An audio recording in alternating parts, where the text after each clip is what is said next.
सुमति भी और कुमति भी है, लेकिन दोनों में अंतर क्या है? जहां सुमति तहां संपत्ति नाना। अगर परिवार में सुमति है तो लोग शांति और आनंदमंद रहेंगे, समाज में सुमति है तो समाज खुशहाल रहेगा, आपके मन में सुमति है तो आप शांतिमय रहेंगे। लेकिन वही कुमति आ जाएगी तो आपका मन भी बेचैन रहेगा। परिवार में कुमति है तो परिवार वाले बेचैन, समाज में बंधु। जहाँ सुमति तहाँ संपत्ति नाना, और जहाँ कुमति तहाँ विपत्ति निधाना। सुमति कब मिलती है? मति कीरति गति भूति भलाई। सुमति जिसको मिला, कीर्ति का मतलब यश मिला, गति का मतलब उद्धार मिला, भूति का मतलब ऐश्वर्य, और भलाई का मतलब कल्याण। मति कीरति गति भूति भलाई, जब जेहि जतन जहां जेहि पाई। जब भी किसी यतन से जहां जिसने पाया तो कैसे पाया?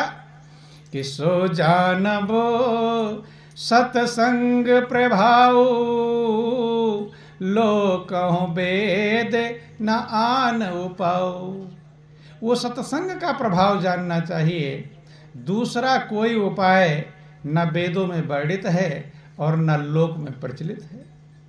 क्योंकि दो ही रीति है, लोक रीति और वेद रीति।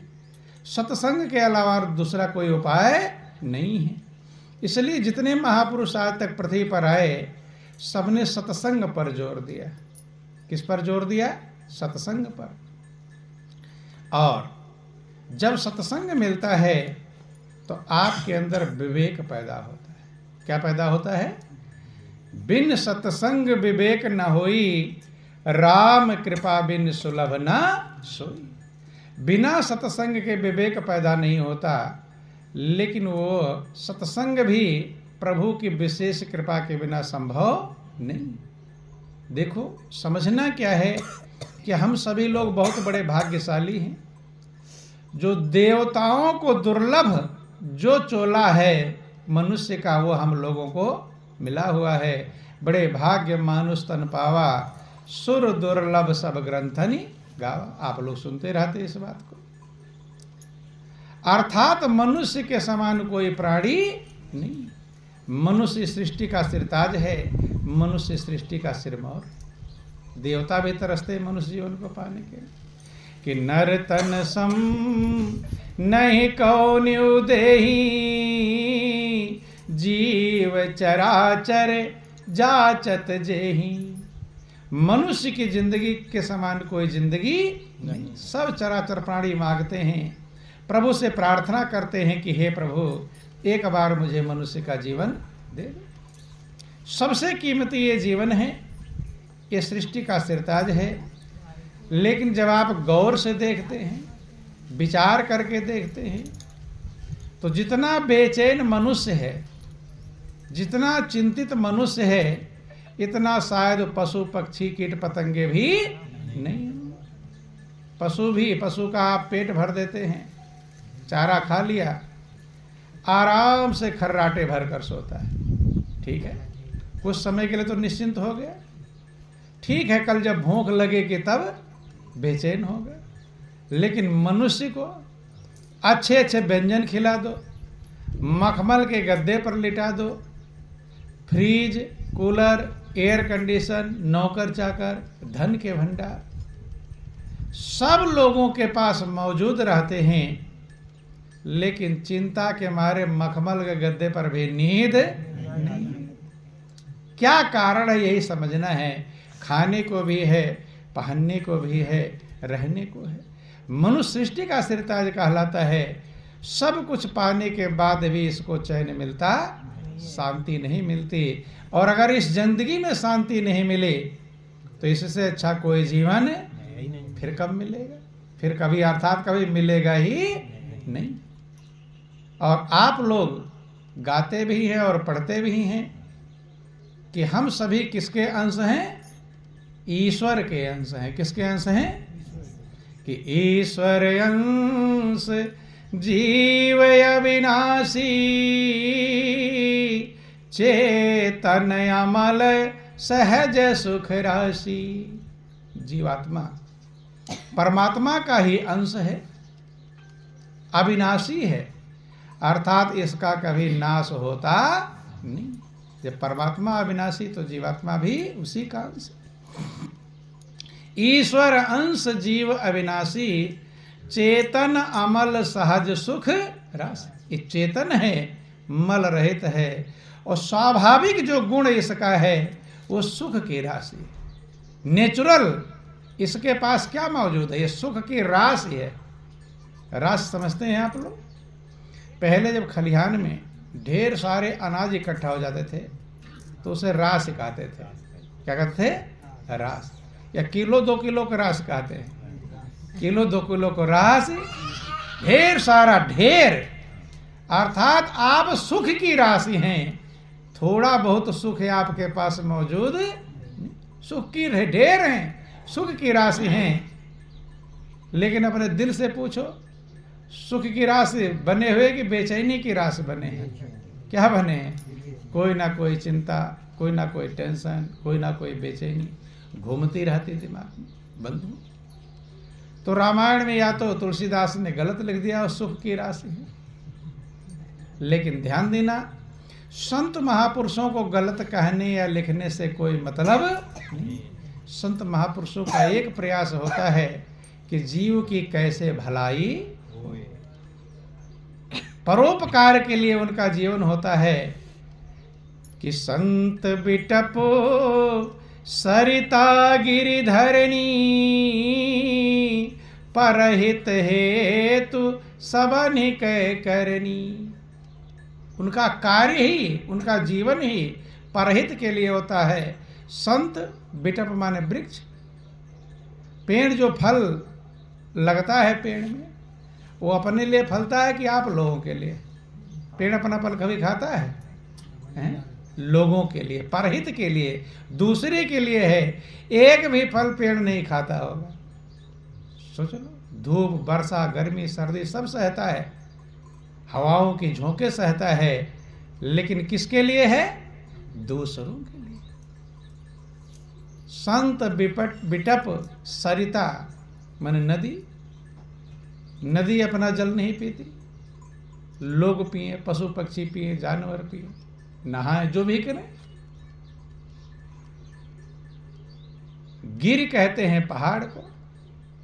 पहाड़ इतने ऊंचे ऊंचे होते हैं जो हवाओं को रोक करके बारिश करवाते हैं। तो उन्हें बारिश से क्या है? लोगों के लिए, पेड़ों पौधों, सबकी भलाई के लिए। और धरनी का मतलब धरती। धरती में इतने अन्न पैदा होते, धरती कभी कहती है कि लब मैं भी भूखी हूं, लाओ खिलाओ? हैं?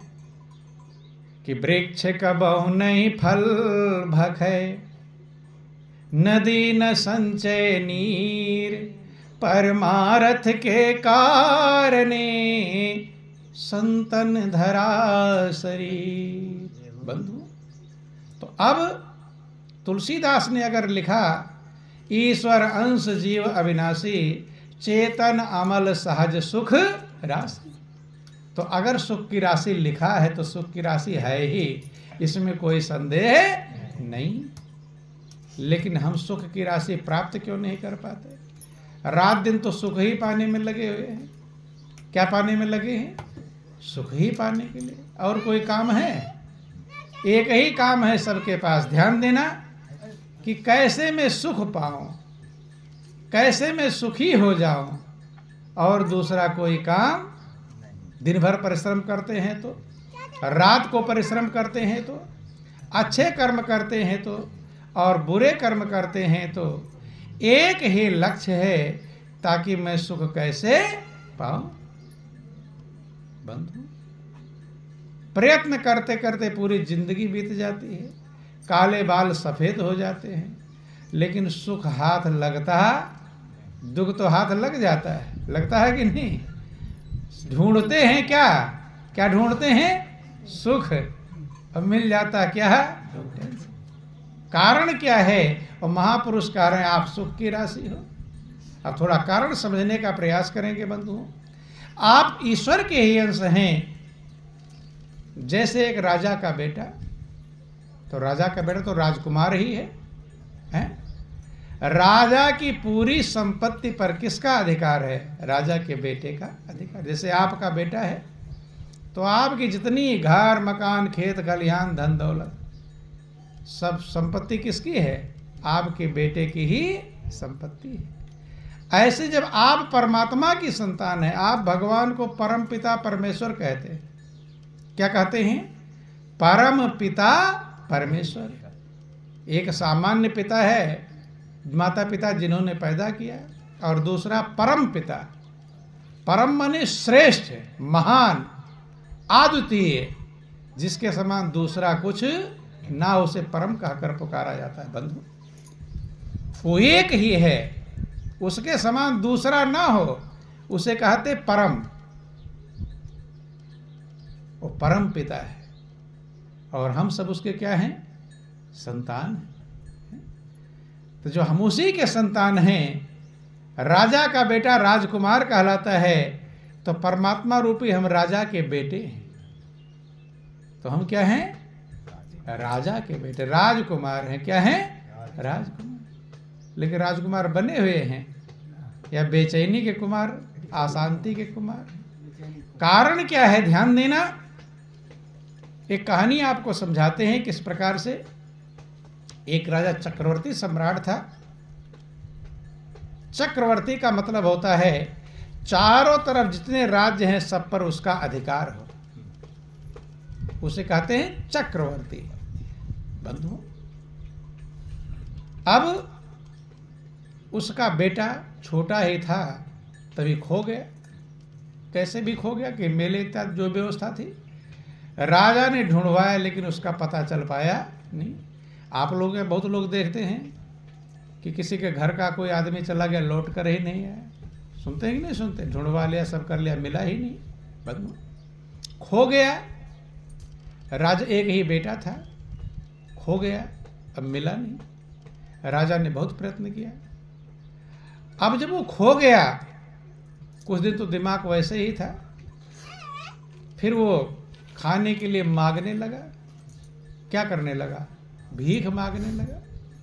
भाई आपकी ऐसे मजबूरी आ जाए, आप अपना घर द्वार भूल जाओ, मैं कहाँ मेरा घर है, कहाँ क्या है, और कहीं ऐसी जगह चला जाओ जहाँ आपको कोई पहचानता ना हो और दिमाग सही से ना काम करे, तो आप क्या करना पड़ेगा? रोटी खाने के लिए मांगना ही पड़ेगा। चूंकि परमात्मा कब क्या व्यवस्था दे दे कोई कहा जा सकता नहीं। बंधु, कि राज दे तो का बढ़ियाई और भीख मंगावे तो का घट जाए। वो चाहे आपको राज पर बिठा दे और चाहे भीख मंगवा दे, एक ही दिमाग का नस ढीला कर देगा, पागल बनकर नाचने लगते हैं। नहीं है? अपने सिर में धूल भरते हैं कि नहीं भरते हैं? अच्छे खासे तमाम लोगों को आप देखते हैं, कहते हैं कि महाराज ये इस एरिया का सबसे धनी आदमी था, अब दिमाग थोड़ा इसका वैसे हो गया, पागल सा हो गया है, अब अपने ही बालों में धूल भर कर और नाच रहा। ये तो मालिक की कृपा समझो कि सारी सब कुछ सही कर रखा है, बुद्धि को सही, विचार को सही कर रखा है, जो हम सभी लोग यहाँ पर बैठे हैं। इसलिए हर पल प्रभु की कृपा और दया का एहसान समझना चाहिए।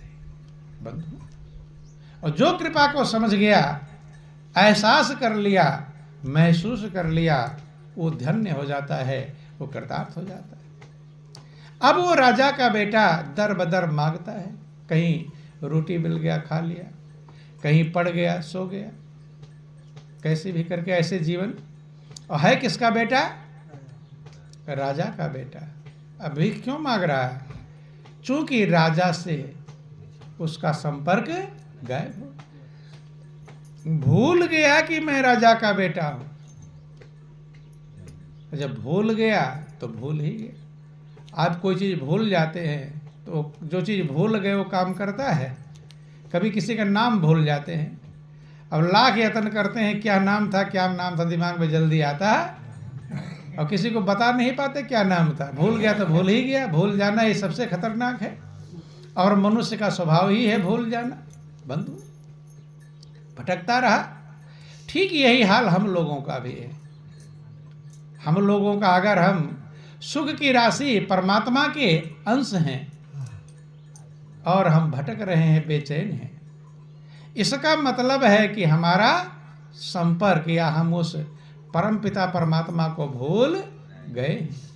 और महापुरुषों ने कहा कि प्रभु को भूल जाना अच्छी बात नहीं, कि भूल बैठा राम को अच्छी नहीं बात है, भूल बैठा राम को अच्छी नहीं बात है, भूल बैठा राम को अच्छी नहीं बात है, भूल बैठा राम को अच्छी नहीं बात है। 4 दिन की चांदनी और फिर अंधेरी रात है, 4 दिन की चांदनी और फिर अंधेरी रात है। भूल बैठा राम को अच्छी नहीं बात है, भूल बैठा राम को अच्छी नहीं बात है। 4 दिन की चांदनी और फिर अंधेरी रात है, 4 दिन की चांदनी और फिर अंधेरी रात है। माटी वाला घड़ा तेरा एक दिन फूटेगा, माटी वाला घड़ा तेरा एक दिन फूटेगा। माता पिता भाई बंधु सबसे नाता टूटेगा, माता पिता भाई बंधु सबसे नाता टूटेगा।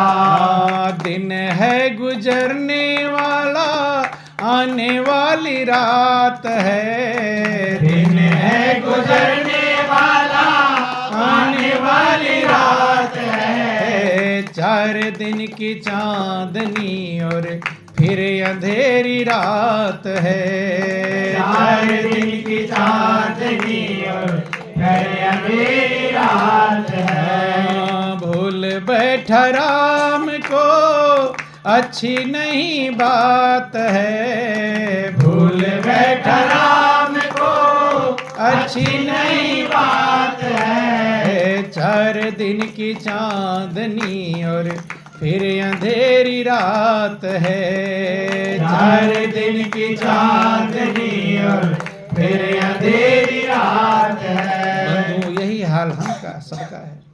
जैसे वो राज का राजकुमार राजा से बिछड़कर भिखारी की तरह भटक रहा है, यही हाल हम लोगों का है। संतों ने समझाया, भटकता क्यों फिरे दर दर और धराया नाम क्यों चंचल।